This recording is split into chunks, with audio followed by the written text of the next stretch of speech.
Welcome back to our weekly interview with San Jose State head coach Jamie Craighead. And coach, team won 89-75 against the UC Davis Aggies, but we're down 68-56 at a low point. We've got a 33-7 run over the last 8 minutes and 23 seconds to get a victory. Let's talk about the game. And you guys were down at half by 7 points. What were you guys talking about to try to get a victory against the Aggies? We really just weren't putting any pressure on them offensively. I thought we were settling for three-pointers, and we weren't getting to the free throw line. So we talked about attacking the rim and getting some easy ones. That's when we're at our best, when we play inside out. So really it was just about having more of an attack mentality and pressuring UC Davis. There were a couple of times where, you guys weren't getting steals, weren't getting turnovers, and keep putting on the pace. And at that point, you guys kept pushing the pace and it broke them down. Is that what the strategy is? Is that if a team is trying to run with you guys, break them down, get them tired, and you guys can go out off on all cylinders? Yeah, at some point, you hope that you can break them. I know, I've played UC Davis. This is the 8th time in 8 years. So for us, we know that what they'll do is take open layups. Yeah. If they don't get an open layup, then they'll set up their offense. I just felt like we were playing a little tight and just forcing shots. When we settled into the game and just played and competed, I really felt like, we had the better players and that we would kind of overcome that deficit. I was never worried. I know that at the 8-minute media, I wanted to put more pressure on, but I really felt like we needed to get a couple stops and scores before I did that. So we waited till we cut the lead a little bit, and then we threw on the press again. And Coach, when you have these games, like you've got to grind it out, and first the offense isn't clicking, how are you, motivating the girls to, keep going and, that this is going to work, but we got to keep at it? You just got to continue to grind. I mean, you for a team and what we do, you have to kind of love that grind. Yeah. I tell them all the time, you got to love the chase. And ultimately, that's what we were doing for the first half, and it did wear down on them. I mean, shots that they were making the first half, they were airballing in the second half. I attribute that to having to play an up-tempo game, and you start to lose your legs if you're not prepared for it and you don't practice it every day. So. And big boost, again, from Rihanna coming off the bench, hitting all 7 of her attempts from the field, and she did a very good job on the spot-up shooter in Doherty post. Absolutely. Her experience definitely shined through in that game. She's been in those moments where the game is tough and the game is in the balance, and she really stepped up. We needed her to have that game, and she needed it. She needed a confidence boost.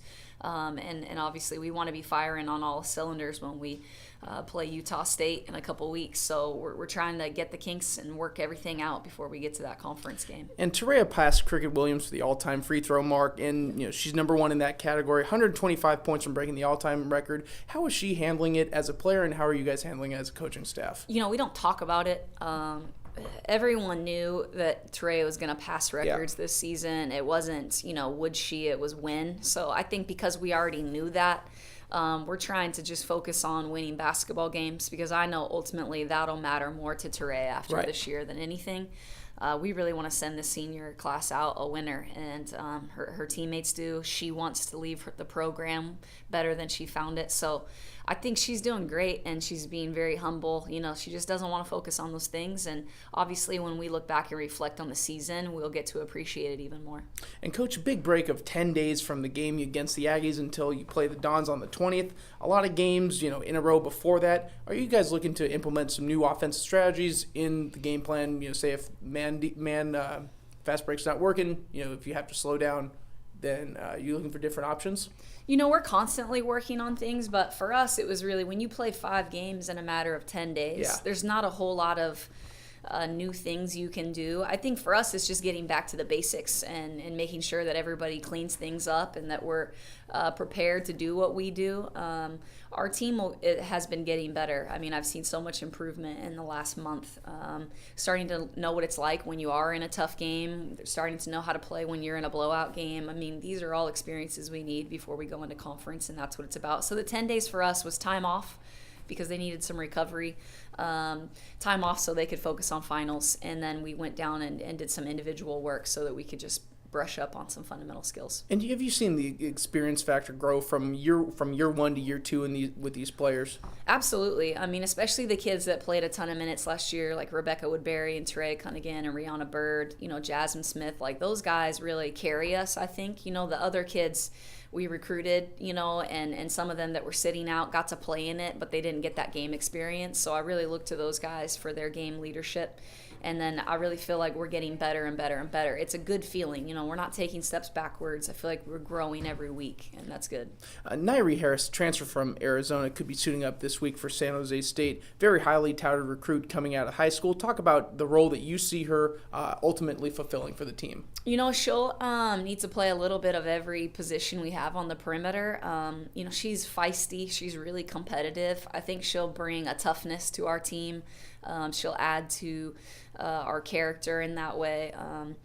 She's obviously hasn't played in a few games, so I expect that there's going to be some nerves and a little bit of rust, but she'll be fired up and ready to go, and we need that boost. So whether she starts, whether she comes off the bench, she's going to play regardless. So I'm really just looking forward to it, and I'd rather kind of leave some so you guys have to come watch her play. Okay. And a follow-up question to that is Ellie Stevens. Where do you see her filling her role in as a player? Ellie can play the wing for us, which is where she's most comfortable. She also can play that trail position for us. It's kind of a trail guard. I don't know that you could call it a trail post when I have Rebecca Woodbury in it.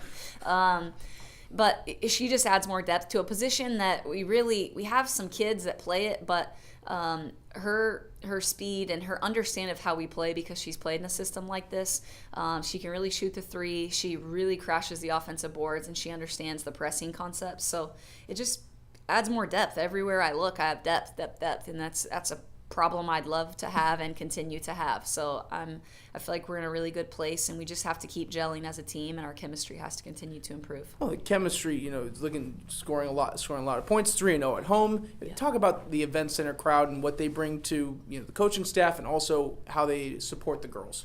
The San Jose State band is the best band that I've ever been a part of. They are great. They understand what's going on, and they get really into the game. I think that our crowds are starting to get better and better. I hope that more people will just come out for one game even and see if they enjoy it. I have a feeling if they come once, they'll come again. But we have a home court advantage right now, and we talk about it a lot, that we're not going to lose at home. And that's where a championship program, that's where it starts, home court advantage.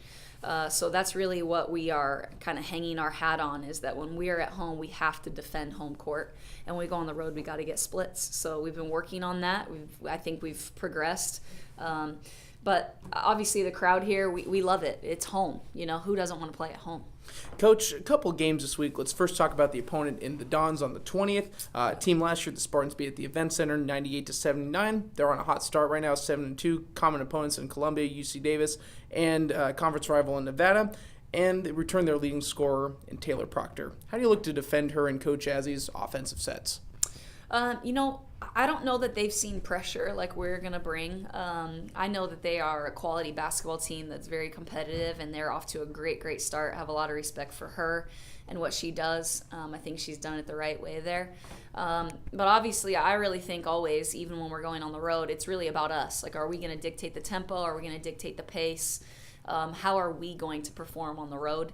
I think that obviously we got to defend. I think we got to get them to turn the ball over. It has to be an up and down pace, and we got to get deep into their bench. Always for us, it's about getting into somebody's bench, into kids that they don't really want to have on the court. A lot of coaches want 7 to 8 kids that play the bulk of the minutes. We want to get into 9, 10, and 11 and see what they can do, because we believe our 9, 10, and 11 are always prepared for that. So you're looking to bring in some of the freshmen who might not have had a lot of game experience and more prone to making mistakes and just mental errors. Absolutely, yeah. Let's get deep into people's benches and see whose bench is better than whose bench. Most starters, you can put them out there, and your best 5 players, they go head to head, and I think people's benches become a big factor when you play us. And Coach, let's move to the 22nd against the Sacramento State Hornets, a school that you know pretty well as you're the former coach there before coming down here to San Jose. Last year, a pretty back-and-forth matchup, 103-99, San Jose State lost. We can expect to see more of the same there,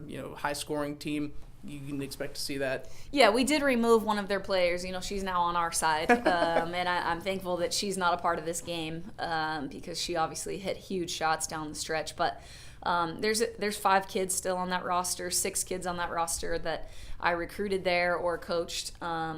and they're great kids. They play really hard. Sac State plays really, really hard. It'll be an up and down affair. It'll be a track meet more than it will be a basketball game. Their philosophy is a little different, and they'll shoot, between 40 and 50 threes a game if they can.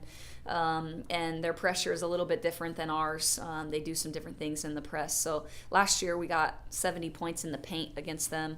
Obviously, we'll run press offense, and they won't have to set up any offense. So it'll just be an up and down contest. A tough start for them this year. They're 1-8, but I don't think their record could say, they're playing some pretty tough teams. Cal's ranked, Oregon State's ranked. They're playing San Diego State. Talk about something like a tough start and like a record being not the true makeup of the team. Yeah, I just watched them last night against SC. I have some downtime so I can prepare for both teams, USF and Sac State, and they played them really tough on the road. They had them on the ropes. A couple of balls didn't go their way. A couple shots didn't fall, and they ended up coming up, on a loss. But they played Cal really tough.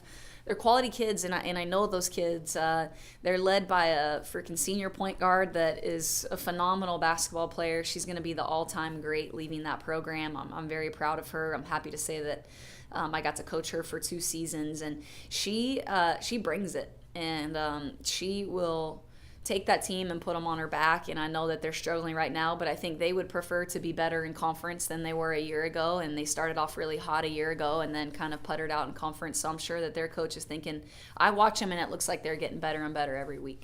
And you're talking about Fantasia Hillard, and she's, dynamic, like you mentioned. What are you trying to do to strategize against her playmaking ability? She is very dynamic with the ball. Yeah, try and get it out of her hands is really what you can do. The difference when playing us is we're going to press you and we'll face guard you and we'll make you throw it into somebody else and do different things. And obviously she will be a focal point for us. I'm very aware of their kids, and obviously they have a bunch of new faces that I'm not as familiar with, but we'll be prepared and we'll do whatever we have to do to win a basketball game. Well, Coach, best of luck this week against the Dons and the Hornets on Monday. Thank you. When we come back, we'll have the starting lineups and the opening tip from the Event Center as the Spartans take on the Hornets right here on the Spartan Women's Basketball Radio Network.